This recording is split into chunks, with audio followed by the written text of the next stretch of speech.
Hello, Summer. Hi, how are you? I'm well. How are you, ma'am? I am doing well, thank you.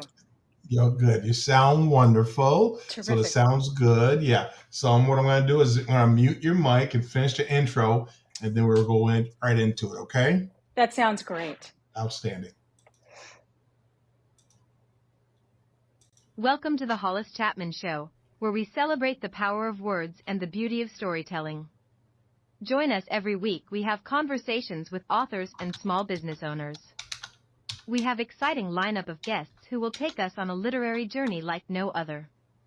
Join us as we delve into the world of authors and small business owners from diverse backgrounds and cultures, each bringing their own unique perspective and voice to the table. From thrilling memoirs to captivating fiction and business startups, our guests will share their stories, their struggles, and their triumphs, offering us a glimpse into the rich tapestry of human experience. Immerse yourself in the magic of words and discovery as we explore the global literary landscape together. So grab a cup of tea, cozy up by the fire, and join us on this adventure of a lifetime. The Hollis Chapman Show is your ticket to a world of imagination, inspiration, and enlightenment. Don't miss out on the opportunity to connect with some of the most talented and compelling voices in literature today. Tune in and let the journey begin. Are you Hello, and welcome to the Hollis Chapman Show. It's Friday. It's wonderful. And again, we have a special guest here today. Our guest is an award-winning author, founder, and marketing veteran with a career spanning 25 years. Summer is recognized for building global brands, ecosystems, and partnerships that change narratives. Summer has represented the biggest names in publishing, including People, Food Network, Elle, the Who, What, Where. Let's welcome to the show, without further ado, our special guest today, Summer Nielsen. Thank you so much for having me. That's a terrific intro, and I am honored and flattered to be here. Thank you very much. First, though, I know Texas is very important to you. You've done a lot of work there, so our hugs go out to you and all the friends and families you met down in Texas. So, hugs to you. We hope personally you don't know anybody there, but I know your hearts and prayers with everybody that's going on in Texas. So, hugs to you. Okay.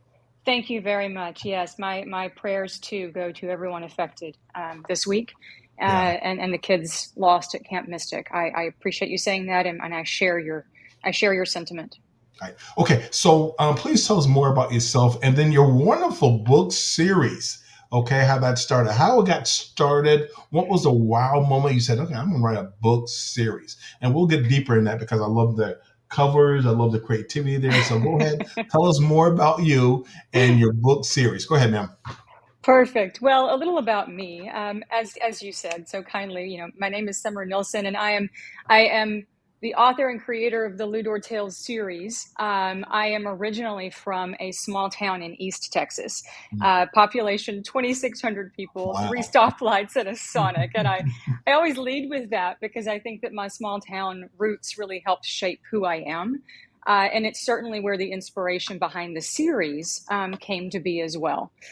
So my kind of wow moment, one day I was back home visiting my family, and I went for a walk with my then 10-year-old niece. And we do this. It's always been my shining moment to go home and spend as much time with her as possible. But that particular day, she told me on this walk that she no longer felt like she was enough, Mm, and she'd never said anything like that. So this was really foreign language for her. And she had learned it on her cell phone and on social media.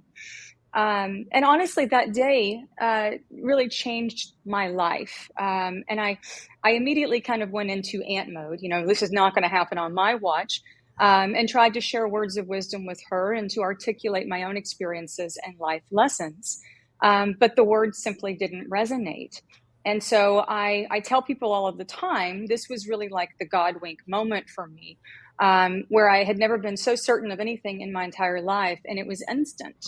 That based upon 25 years in publishing and media and storytelling, I saw an opportunity to create fantasy storylines that could address complex topics such as self-worth and confidence and character and empathy, and to find a way to deliver it on her terms.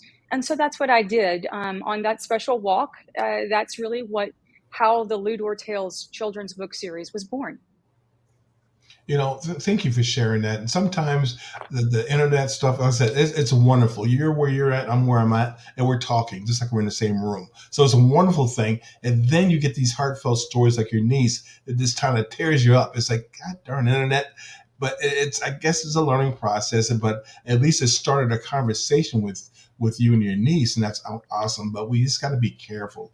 And parents out there and the guardians out there, make sure you don't be shy about having the conversation, because you can get so much junk from the internet, right?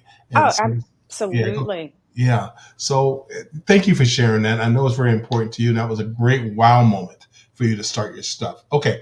So the heartfelt conversation with your niece, but you also have those heartfelt conversations with students all for many years across many school districts. They give insights and stuff like that. Share some more of those insights you've got from students through your teaching.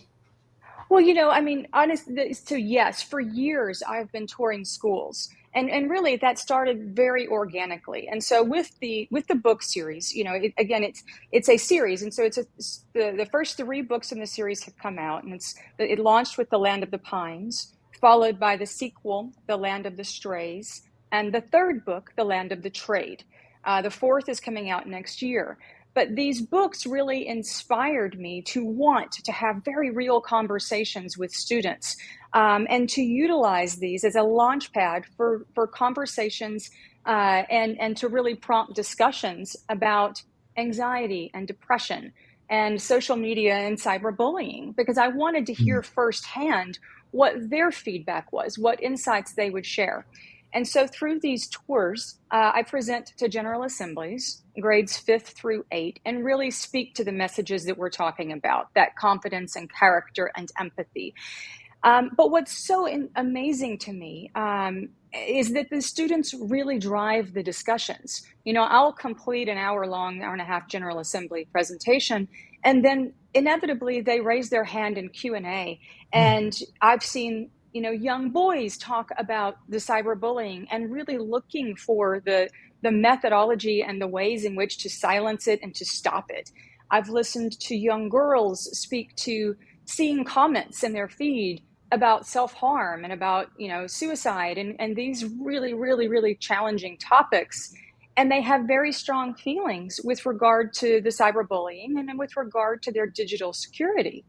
And so all of these things, it's just so interesting to me that we live at a time where obviously these are children's books through the eyes of animals, Yeah. but these characters are rooted in symbolism, and they're intended to deliver these messages of self-worth and really symbolic of the social media that's happening, and the mind chatter and the false narrative, and really being in control of your own story. So through all of these schools and tours, I've really developed this as a platform.